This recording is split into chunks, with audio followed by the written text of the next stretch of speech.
우리 교재 준비 관계로 이번 3월 달에는 두뇌, 사람이 키는 계속 자라지 않지만 두뇌는 계속 자랍니다. 그게 일본 학자인데 지금 제가 그것을 준비하고 있어요. 그리고 우리 이번에 경로대학에 두뇌를 어떻게 젊게 만드는가, 두뇌가 늙어갈 수도 있지만 젊어질 수도 있다는 겁니다. 그 이론을 지금 그 중에 깜짝 놀란 게 무슨 일이, TV도 소리 내면서 보고 신문을 읽을 때 소리 내어서 읽으면 눈과 귀와 목과 입과 4개가 자극되어서 이 두뇌가 활성화된다. 제가 이번에 그 경로대학도 그런 이야기 할 것입니다. 오늘 17장 11절부터 19절까지 소리 내면 눈, 귀, 입, 목까지 자극된대요. 4가지가 있더라고요. 그래서 여러분들 그런 효과를 좀 기대하시면서 소리 내어서 11절부터 19절까지 읽겠습니다. 시작. 예수께서 예루살렘으로 가실 때에 사마리아와 갈릴리 사이로 지나가 한 마을에 들어가시니 나병 환자 10명이 예수를 만나 멀리 서서 이르되 예수 선생님이여 우리를 불쌍히 여기소서 하거늘 보시고 이르시되 가서 제사장들에게 너희 몸을 보이라 하셨더니 그들이 가다가 깨끗함을 받은지라. 그 중에 한 사람이 자기가 나은 것을 보고 큰 소리로 하나님께 영광을 돌리며 돌아와 예수의 발 아래 엎드려 감사하니 그는 사마리아 사람이라. 예수께서 대답하여 이르시되 10사람이 다 깨끗함을 받지 아니하였느냐? 그 9은 어디 있느냐? 이 이방인 외에는 하나님께 영광을 돌리러 온 자가 없느냐 하시고 그에게 이르시되 일어나 가라 내 믿음이 너를 구원하였느니라 하시더라. 아멘. 할렐루야. 오늘 또 이 말씀이 여러분 영혼의 가장 중심에 서서 한 주 동안 일어나는 모든 사건이 이 말씀을 통해서 승리가 시작되시기를 주님의 이름으로 축복합니다. 독립기념일을 앞두고 있습니다. 우리나라가 이렇게 독립되기까지는 수많은 믿음의 선배들이 독립을 위해서 싸웠고, 특별히 저는 가장 큰 사건 중에 하나가 하얼빈에서 이등 방문을 권총으로 저격한 안중근 의사의 사건이 그 중에 가장 큰 사건 중에 하나라고 봅니다. 이 안중근 의사 이 비석이 블라디보스톡에 있었습니다. 되게 뜻밖의 제가 블라디보 가서 왜 이게 여기 있냐니까 그 안중근 의사 그 비석에 뭐라고 써 있냐면 우리는 알죠. 의사 안중근이에요. 근데 의사나 우리나라와는 똑같죠. 그래서 이 비석이 원래 하얼빈 의과대학교 그 마당에 의사 안중근이라고 세워져 있는데 그 학장이 이 사람이 뭐냐 물어보니까 의사입니다. 뭔 의사냐? 의사입니다. 그래서 그 비석을 지하실에 던져놓은 것을 블라디보스톡 교민회에서 그 비석을 가지고 블라디보스톡에 딱, 그래서 그게 의사가 아니고 뭡니까? 의사. 근데 참 우리나라 말이 똑같은 말이어서 참 하얼빈 의대에 안중근 의사 그 비석이 있었다는 자체가 좀 우스운 일도 되지만 오늘 본문은 의사가 아니고 뭐예요? 의사, 병을 고치는 의사가 쓴 글입니다. 의사로 살면 충분히 괜찮은 삶을 살 수 있었지만 그는 초기 복음, 특히 기록, 예수의 사건을 자세하게 또 순서대로 기록해놨기 때문에 우리가 많은 도움을 얻는 누가의 글을 오늘 보면서 누가는 이 글을 기록하면서 아마 이 글을 읽는 사람이 또 듣는 사람이 치유되기를 바라면서 썼지 않는가. 저도 오늘 말씀을 준비하면서 한 주 동안 정말 오늘 이 설교 말씀을 듣는 모든 분들 중에 정말 몸이 약하든지 마음이 약하든지 정신이 약하든지 모든 약함이 치료될 줄 믿습니다. 저는 기도하면서 이 글을 준비했습니다. 이런 말씀을 들으시다가 믿음으로 반응하셔서 정말 실제적인 치유와 회복이 있는 오늘 이 아침이 되시기를 주님의 이름으로 축복합니다. 오늘 누가는 12절에 보시면 질병 이름을 하나 등장을 시킵니다. 한 마을에 들어가시니 나병 환자라는 질병명을 이야기합니다. 요즘이야 이 병은 치료될 수 있는 피부 질환의 일종이었지만 이 글을 쓸 당시 2000년 전에는 아마 이 질병은 불치병으로 대표적인 병이었다고 합니다. 누가는 왜 이 병을 언급했을까요? 누가는 인간이 갖고 있는 한계 상황이 있다는 것을 우리에게 말하려는 것이 아닐까요? 단순히 그냥 이 성경이 의술서가 아니고 누가는 이 땅에 사람이 살아가면서 한계 상황이란 게 있습니다. 넘어서려고 해도 넘어설 수 없는 문제들이 있습니다. 여러분, 이 본문을 보면서 오늘 나는 몸이 안 아픈데, 그런 뜻이 아닙니다. 우리는 각자 종류는 서로 다르지만 한계 상황이란 것을 설정하고 삽니다. 여러분들, 일반적으로 종교는 인간의 한계 상황 때문에 생겨났다고 합니다. 여러분, 이런 사람은 종교가 필요 없죠. 내가 원하니까 다 돼요. 안 아팠으니까 안 아팠으면 해서 안 아팠어요. 안 죽여서 좀 더 살았으면 더 살았어요. 사업이 좀 잘 됐으면 했는데 잘 됐어요. 합격했으면 좋았는데 합격했어요. 그런 사람은 평생 종교가 필요 없을 겁니다. 왜? 자기가 원하는 대로 다 되는데 뭔 종교가 필요합니까? 종교는 일반적으로 보면 인간이 아무리 바라고 원해도 되지 않는 일들이 한계 상황이라고 하죠. 그런 상황이 생길 때마다 인간은 도대체 어떡할 것인가? 그러다가 인간은 종교를 만들어냈다고 합니다. 오늘 말씀도 인간이 살다 보면 내가 내 힘으로 고칠 수 없는, 내 힘으로 어쩔 수 없는, 그게 이제 젊은이들은 요즘 벼랑 끝에 서 있다고 할 정도로 앞이 보이지 않습니다. 사업가들은, 자영업자들은 아무리 노력해도 거의 절벽에 서 있다 그럽니다. 과연 이 상황 속에서 인간은 한계 상황을 만났을 때 두 가지 반응이 있다고 합니다. 첫째는 그 한계 상황 때문에 좌절하거나 낙심하거나 절망해버립니다. 여러분들, 혹시 불교 사람들을 만나면 농담을 해보십시오. 당신 절이 왜 망하고 안 망한지 아냐고. 우리 기독교인들까지 절망하지 마라, 절망하지 마라. 우리 애들 때 그러죠? 어떻게 하든지 뭐 하지 마라고요? 그래서 절이 안 망하고 있었대요. 이런 건 들립니까? 어쨌든 그건 불교 사람한테 농담을 한번 해보십시오. 야, 우리 기독교인들이 얼마나 신사한지 아냐. 왜? 당신들 절 안 망하라고 그래. 어릴 때부터 애들 보고 뭐 망하지 말라고? 어떤 사람은 그 위기 앞에서 절망해버립니다. 포기해버립니다.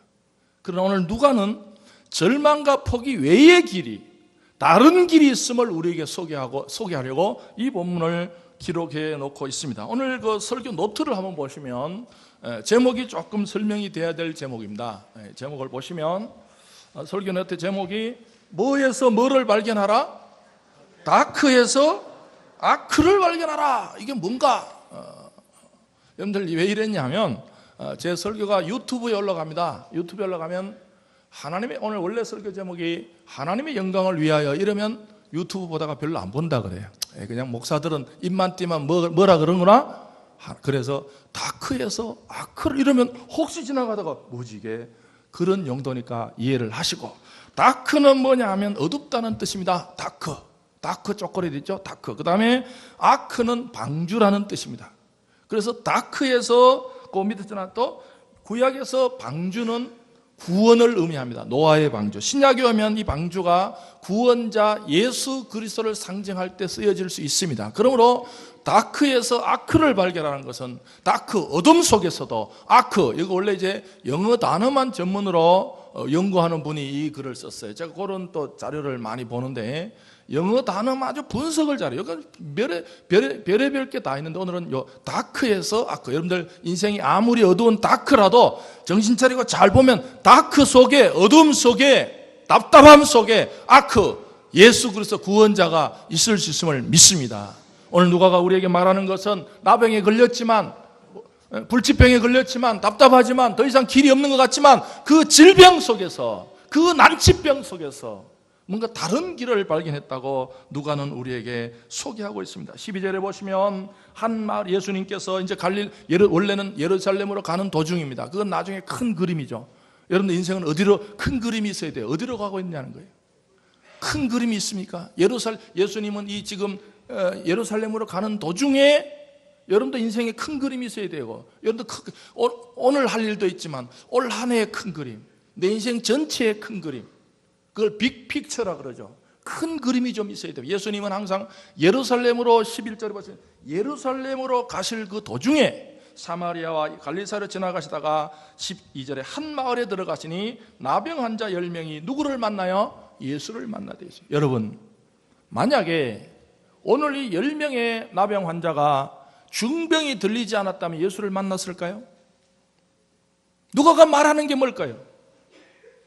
여러분, 인생길을 가다가 좋은 일만 있으면 누구 예수를 만납니까? 여러분, 오늘도 교회 오신 분들 중에 하는 일 모든 게 잘 돼요. 건드리는 게 잘 돼요. 그런 분은 예수를 만날 여러분들 교회에서는요, 세상에서는 행복한 사람이 세상에서는 행복한 사람이라고 말할 수 있지만 교회에서는 누가 안타까운 사람인가 하면 땅에 태어나가지고 고만고만하게 어려움 없이 살다가 예수를 못 만나고 죽은 사람입니다. 무슨 뜻인지 아시겠어요? 세상에는 행복한 사람입니다. 남 부러울 게 없는 사람이에요. 세상에서는 나는 태어나서 아버지 잘 만나서 엄마 잘 만나서 내 머리 잘 만나서 그냥 고만고만하게 살다가 어려움 없이 힘든 것 없이 내 노래 가는 만큼 벌어서 살고 콩 심은 데 콩나고 팥 심은 데 팥나 나는 내 노력에서 소득해서 그걸 먹어 나는 남의 도움도 받기 싫고 도움도 주기 싫고 내 인생 내가 살아 이런 사람은 예수 못 만납니다. 누가 예수를 만나는가? 인생길에서 인간이 할 수 없는 그 질병, 꼭 질병이 아니라 사건, 아픔, 상처, 누가가 말하는 것은 우리 인생길에 여러분 교회는요 어떤 공통점이 있냐면 인생길을 가다가 남 모르는 아픔, 남 모르는 상처 여러분들 겉으로 보면요 저 장로님은 아무 문제 없었겠지 저 집사람은 아무런 어려움이 한 번 더 들어가 보십시오. 그분이 왜 예수를 만났겠어요?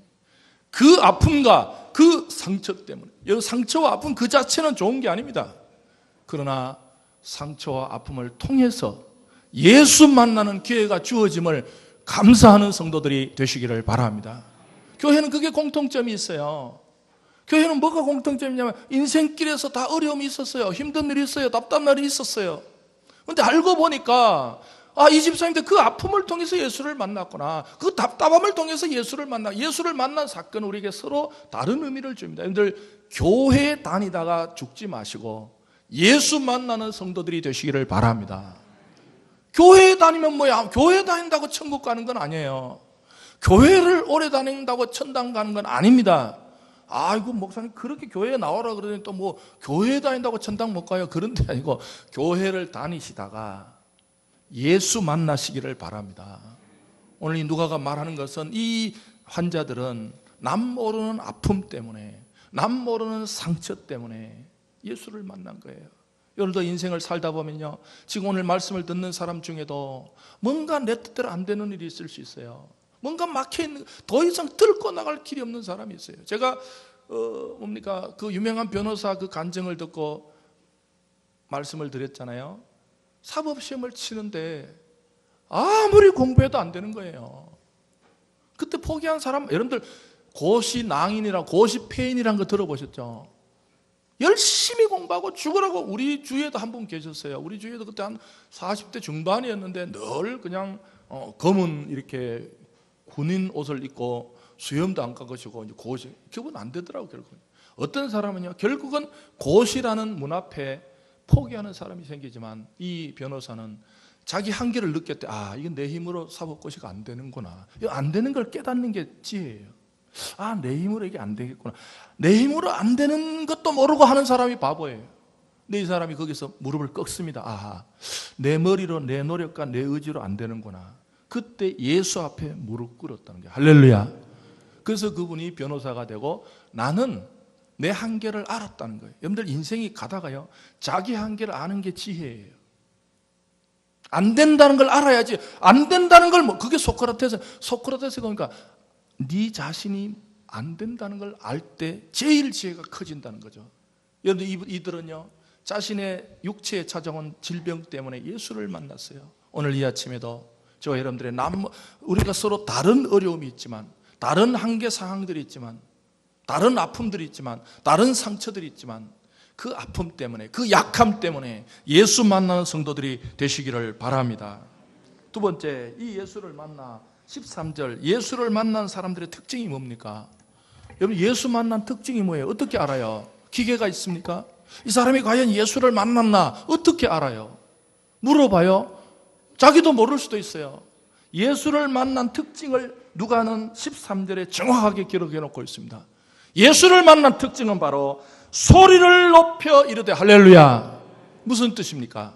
예수 만난 사람의 특징은 생애 어느 한 순간에 소리를 높인 기적이 있다는 거예요. 이 소리란 게요, 보통 소리가 아니에요. 그냥 물에 빠졌을 때 그냥 그거 누구 없으세요?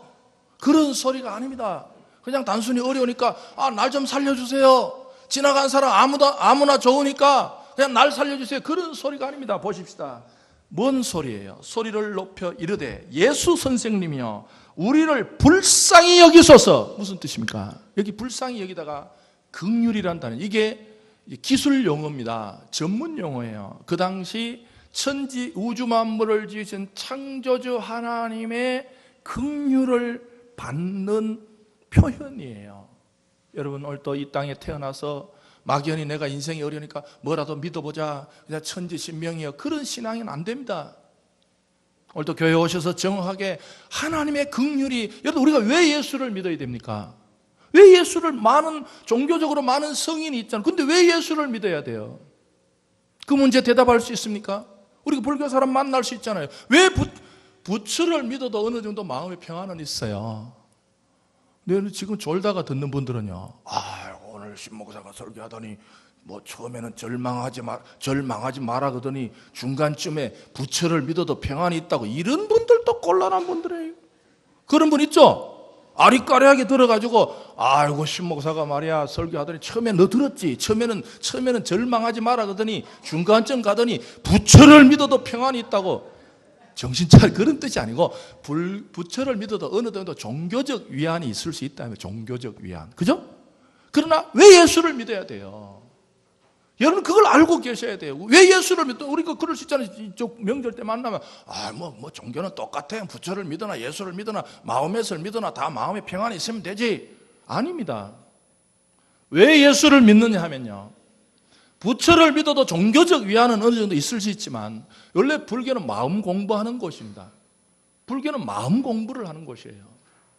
그러나 예수를 믿는 이유는 나사렛 예수를 통해서 천지 우주 만물을 지으신 창조주 여호와 하나님의 긍휼을 예수로 통해서 받는 줄 믿습니다. 특별히 복음서를 연구한 사람들은 예수의 인격을 통해서 예수를 믿을 때, 예수님의 인격을 믿을 때 하나님의 긍휼이 그 영혼 속으로 들어올 줄 믿습니다.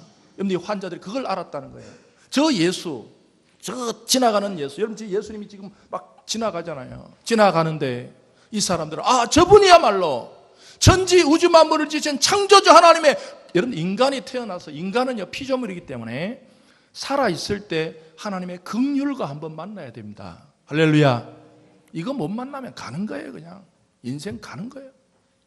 잘 살았다 어쩌라고, 오래 살았다 어쩌라고, 높이 됐다 어쩌라고.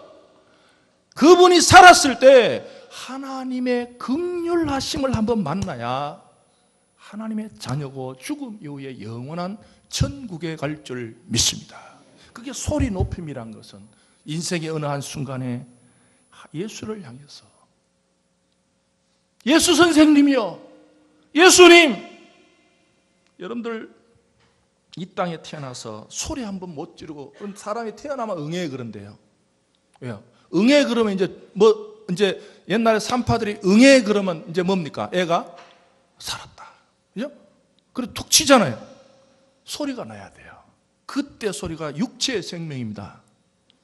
사람이 태어나서 안 울면 끝나는 거예요. 탁 칠 때 뭐가 나야 돼요. 탁 쳤는데 안 나면 그냥 가는 거죠.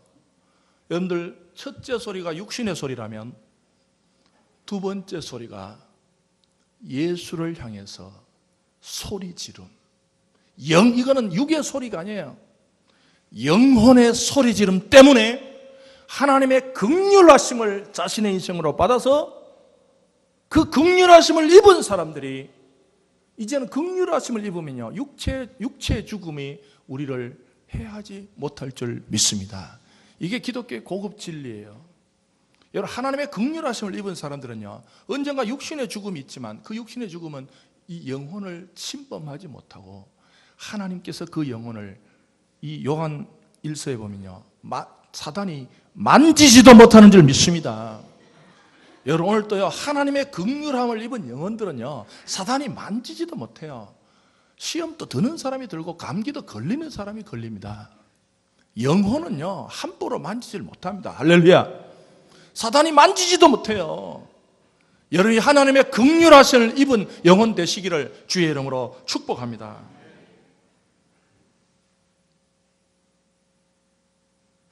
여러분 14절부터 이제 이성의 세계를 넘어서는 순간이 옵니다. 13절에 소리를 높여 이르되 예수 선생님이 우리를 불쌍히 여기소서 하거늘 이제 예수님이 전혀 다른 상황이 벌어져요. 소리를 높였는데 14절에 예수께서 보시고 뭐 하시되? 이르시되 뭐 합니까? 가서 제사장들에게 너희 몸을 보이라. 무슨 뜻이에요? 여기부터는 이성의 세계가 아닙니다. 여러분 우리가 평소에는 이성의 세계로 살아야 돼요. 뭐 버스를 탄다든지 몇 번, 예를 들어 효창, 여러분들 이성이 발달해야 돼요. 효창 공원암역 5번 출구인데 괜히 7번 출구라 그러면 안 되죠. 이성이. 그러나 사람이 어느 순간에는 이성의 세계를 넘어서야 믿음의 세계로 들어갑니다. 평생요 콩 심은 데 콩 나고 팥 심은 데 팥 나는 사람 믿음 못 가져요. 여러분 콩이 없어도 팥이 될 줄 믿습니다. 그게 믿음 아니에요? 아, 나는 안 믿어. 콩 심은 데 콩 나. 여러분들 하나님은요 콩이 없어도 무슨 뜻인지 지금 14절부터는 이성의 세계가 아닙니다. 보시고 이르시되 가서 제사장들에게 뭘 보이라? 너희 몸을 보이라. 여러분 이성의 세계는 합리적인 절차와 프로세스, 과정이 필요합니다.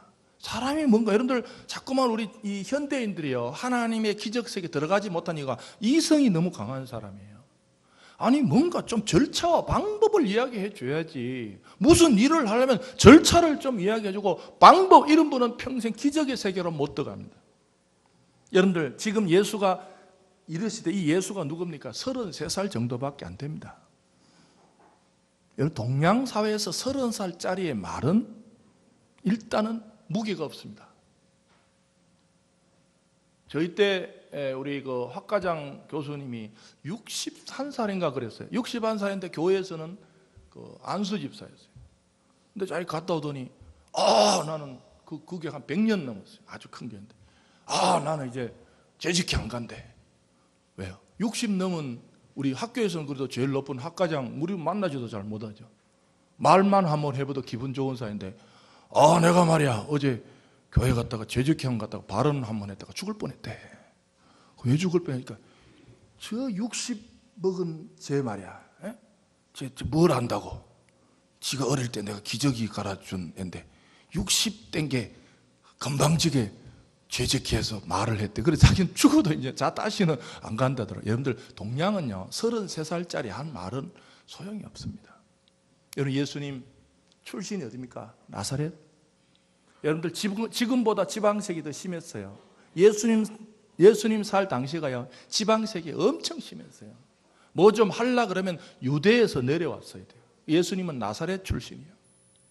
예수님 아버지, 요즘은 의미가 다르지만 아버지 목수였어요.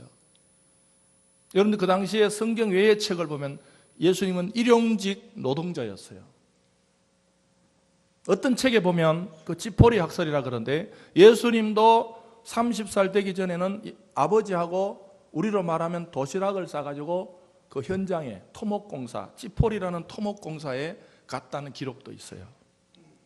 이 예수의 말은 이성적으로 보면 가라고 해서 갈 말이 아닙니다. 30살 정도밖에 안 돼. 아버지도 목수야. 지방도 나사렛이야. 무슨 권위가 있습니까? 그러나 이 환자들은 가서 제사장들에게 너희 몸을 보이라 하셨더니 그들이 가다가 깨끗함을 받은 자. 할렐루야. 이 부분이 제일 신비한 부분입니다. 가다가 어땠다고요? 절차가 없어요. 과정이 없어요. 가다가 깨끗함을 받았다. 여러분 그래서 이 부분이 바로 신약에 오면 순종과 믿음이 같이 가는 겁니다. 동치 개념이라 그러죠. 순종이냐 믿음이냐 분리가 안 됩니다. 신약에 오면요 개념이 순종이 믿음이고 믿음이 순종이에요. 이런 분 계세요? 목사님 나는 믿음은 있는데 순종은 하기 싫어요. 이런 분 있으셨죠? 나는 목사님 나 걱정 마세요. 나 믿음은 있어요. 근데 순종은 하기 싫어요. 여러분들, 이게 뭐냐 하면 철학에서 말하는 빛나는 어둠입니다. 빛나는 어둠이 말은 되는데 존재는 못해요. 말이 돼요? 빛나는 어둠. 말은 되잖아요. 빛나는 어둠. 빛나는 어둠은 말은 되지만, 여러분들 신약에 오면요, 나는 믿음은 있는데 순종은 하기 싫어. 그거는 말이 안 돼. 그러니까 믿음이 있다는 사람들 중에요, 허구적 믿음이 너무 많은 거예요. 목사님 걱정 마세요. 나 20년 믿었어요. 목사님 나 3대째 믿었어요. 여러분들, 믿음은 순종함을 통해서 증명되지 않으면 그 믿음은 허구적 믿음이 돼요. 그러나 이분들은 가다가 그냥 듣고 예수 가서 제사장들의 너희를 보이라 했더니 그들이 가다가 깨끗함을 받은지라. 할렐루야. 무슨 뜻입니까? 여기에 무슨 절차가 있고 방식이 없어요. 물론 어떤 일은 어떤 합리적인 절차와 합리적인 방식을 통해서 일을 해야 됩니다. 그러나 때로는 인생의 모든 일을 나는 합리적인 절차와 방법이 없으면 나는 받아들이고, 일부는 기적하고 만날 수 없습니다. 기적은 인간의 합리성과 인간의 절차가 무시된 상태에서 하나님의 방식으로 기적의 역사가 있을 줄 믿습니다. 여러분들 조심하십시오. 살아가다가 보면요, 이거는 이성의 세계가 아니라 하나님께서 축복을 주시려고 기적의 순간으로 인도하실 때가 있어요. 어떤 생각이 팍 들 때가 있어요. 그때는 바로 순종하시기를 바랍니다. 가정도 마찬가지예요.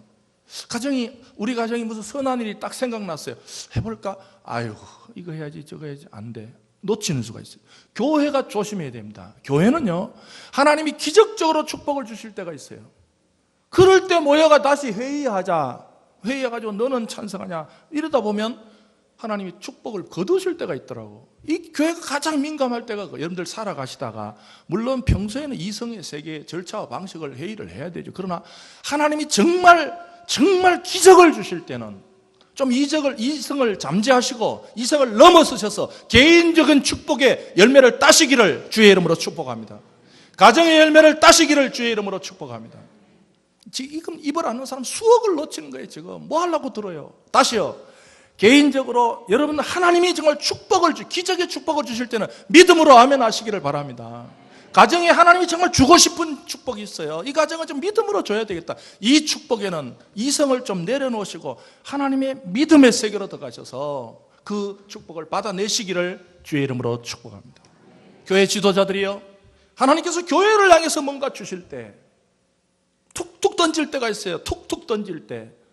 이때 벌써 모여서 뭐 회의하고 방식 잡고, 또 가나안 체 12명이 모였냐, 오케이, 뭐 회장 출석 부르고 출석 부르고 회원 12명에 또 찬성한 사람 손들어, 뭐 2명 반대한 사람 들어 10명. 여러분, 이 회의는 10명이 반대하고 2명이 찬성이기 때문에 부결됐습니다. 그럼 가나안 땅은 없습니다. 매사가 그렇다는 건 아니지만 하나님께서 가나안적인 기적적인 하나님 쪽에서 축복을 주실 때는 가다가 순종으로 통해서 축복받는 역사가 있으시기를 주의 이름으로 축복합니다. 순종의 세계는 복잡하지 않습니다. 순종의 세계는 간단합니다. 그냥 하는 겁니다. 그냥 기도하는 거예요. 왜 기도해요? 쉬지 말고 기도하라 그랬으니까 하는 거예요. 기도하긴 해야 되는데 이거 오늘 뭐 컨디션이 어떻고, 여러분들 그런 기도 평생 못합니다. 여러분들 기도하고 싶으면 하시는 성도가 되시기를 바랍니다.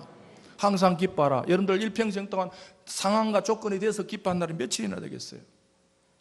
항상 기뻐하라는 말은 니한테 초점을 맞추지 말고 생각날 때마다 기뻐할 때 하나님께서 아픔을 물리쳐 주실 줄 믿습니다. 감사하고 싶을 때 감사하시는 성도가 되시기를 바랍니다. 이거 해결되면 감사하지 언제 해결해요?